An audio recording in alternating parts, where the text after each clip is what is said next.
reyes. Para ahora nació niño. Ahora nació niño. Violentes salen de reyes. Para ahora nació niño.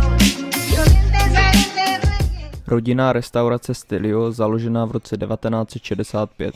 Typická toskánská kuchyně v centru Pisy za super ceny. Každý den nová nabídka v menu. Hlavní jídlo za 7,5 eura v přepočtu 190 korun. Rezervace nepřijímají, takže přijdete a počkáte si na volný stůl. Verča měla grilované kalamáry s hranolkama a já špagety se slaninou, rajčaty a sýrem. Pak už nesměla chybět tečka v podobě tiramisu. Jídlo vás neuchvátí, ale za tu cenu to bylo dobré.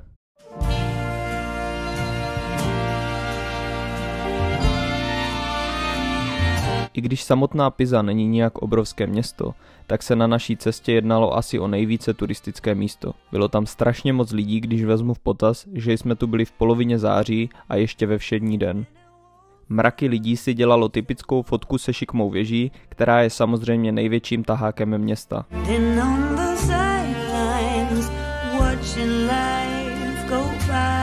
Samozřejmě jsme si udělali výšlap na vrchol a musím říct, že je opravdu zvláštní pocit chodit na točitém schodišti v šikmé budově. Chvíli jdete jakoby z kopce a chvíli do kopce.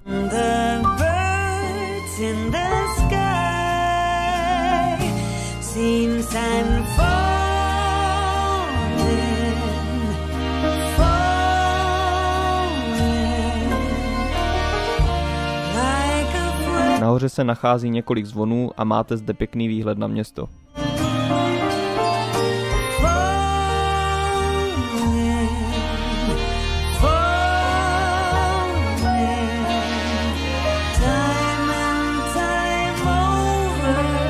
Náměstí zázraků, jak se mu v překladu říká, ale není jen šikmá věž. Je to také dóm, baptistérium a nebo třeba krásný hřbitov Composante Monumentale.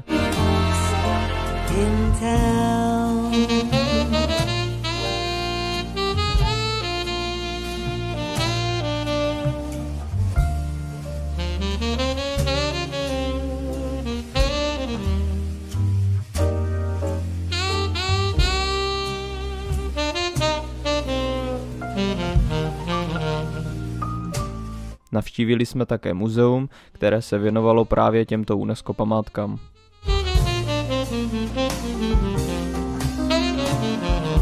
Po kulturní vložce jsme si už udělali jen procházku, koupili bubble tea a jeli domů.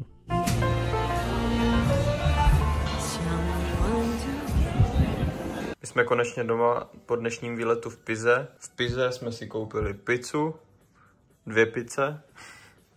Jednu jsme koupili klasickou margaritu a druhá je margarita se šunkou, dá se říct. Tak jsme si to rozdělili takhle půl na půl. A k tomu jsme si ještě koupili bubble tea. A koukáme na představení nových iPhoneů, takže iPhone 16, 16 Pro, 16 Plus. Třeba ještě možná Apple Watche, AirPody a tak dále. Já se koukám na každou Apple konferenci, takže nemůžu vynechat ani tu letošní iPhoneovou.